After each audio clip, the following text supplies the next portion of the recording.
Hello students, so today we are going to start class 10 chapter number 9 exercise 9.1 question number 9। I hope आपको इसके introduction clear हो गई होगी।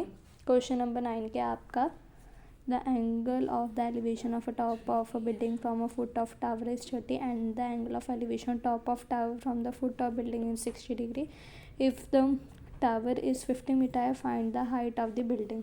क्या है आपका जो सी डी है वो आपकी टावर है। टावर ने कौन सा एंगल बनाया है 60 का। और जो ए बी है वो आपकी बिल्डिंग है, उसने एंगल बनाया है 30 डिग्री का। So in triangle C B D first हम कंसीडर करेंगे। In triangle C D B C D upon B D equal to tan। C D की वैल्यू 50 है, बी डी tan 60 की वैल्यू आती है आपकी √3। देन हम क्रॉस मल्टीप्लाई कर लेंगे तो बी डी इक्वल टू 50 √3 आएगी, क्योंकि अगर बी डी के साथ √3 चला जाएगा 50 इक्वल टू आ जाएगा। यहाँ पे आपका √3 मल्टीप्लाई कर रहा था, यहाँ पे जाके डिवाइड कर जाएगा। आई होप इतना तो आपको क्लियर हो ही गया होगा, इसलिए मैंने शॉर्ट फॉर्म पे लिखा है। In triangle A B upon B D equal to tan 30।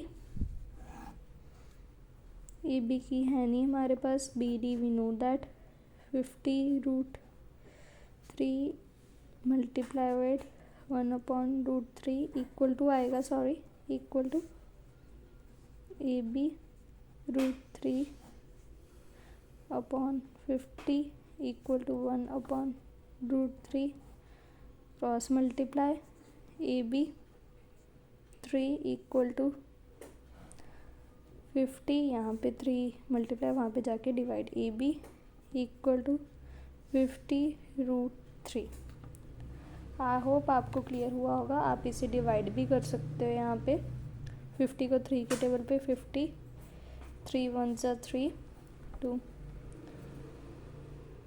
3 6 ज़ा 18 देन 2 मिक्स फ्रैक्शन में आपका आंसर आ जाएगा। देन आपका क्वेश्चन नंबर 8 जिसमें कैलकुलेशन प्रॉब्लम हो गई थी। ये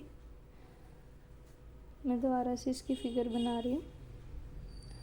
इसकी नेमिंग आप अपने उससे भी कर सकते हैं, पर मैं नेमिंग वही रखूँगी क्योंकि आपको वो ना हो। तो इसकी स्टेटमेंट है वो तो आपको क्लियर ही होगी। स्टेटमेंट एक बार ही बस हमारी कैलकुलेशन ही हुई थी।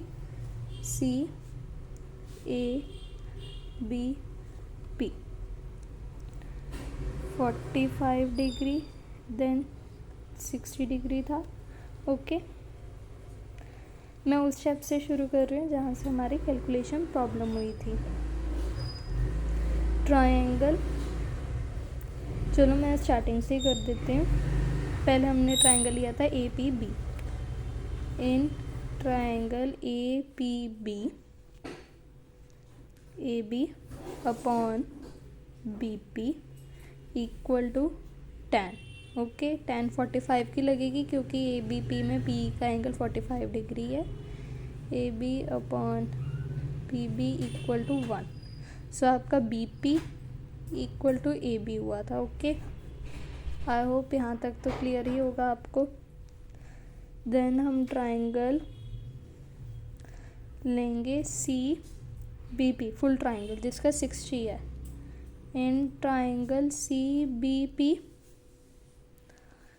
B upon B P equal to √3। tan 60 की वैल्यू √3 होती है आपकी। So √3 B P cross multiply equal to C B. Okay, then हमने यहाँ पे लिखा जो बी पी है इक्वल टू ए बी है, तो बी पी की जगह मैं ए बी लिख सकती हूँ। Yes, A B equal to C B. C B आपका कैसे बना हुआ है, सी ए एंड ए बी से। जो आपकी ए सी की लेंथ थी वो 1.6 ही पेडिस्टल था वो आपका, ठीक है।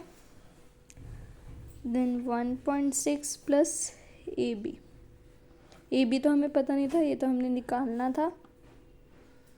हाँ sorry, height A B is a pedestrian and C A आपका स्टैचू था, सॉरी यहाँ पे मुझसे गलती हो गई थी।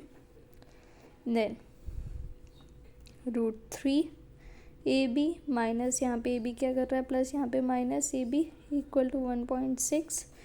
देन ए बी आपका कॉमन निकल जाएगा, √3 minus 1 A B common equal to 1.6। Then A B equal to 1.6 upon √3 minus 1। तो यहाँ से हम रैशनलाइज करेंगे, रैशनलाइज कर लेंगे, या आप इसे ऐसे भी छोड़ सकते हो। 1.6 upon √3 minus 1 multiply 1.6 sorry √3 plus 1 हो जाएगा क्योंकि रैशनलाइज कर रहे हैं।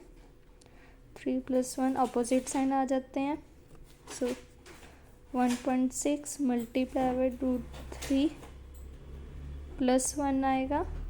यहाँ पे a² माइनस b² की आइडेंटिटी लग जाएगी आपकी। सो 3 माइनस 1 क्योंकि √3 का स्क्वायर 3 होता है एंड 1 का 1 ही रहता है। सो 1.6 multiply √3 plus 1 upon 2। So 1.6 √3 plus 1.6 upon 2 is the answer. I hope आपको क्लियर हुआ होगा। अगर इसमें कोई डाउट रहा होगा तो प्लीज़ आप कमेंट बॉक्स में ज़रूर बता देना and thank you for watching.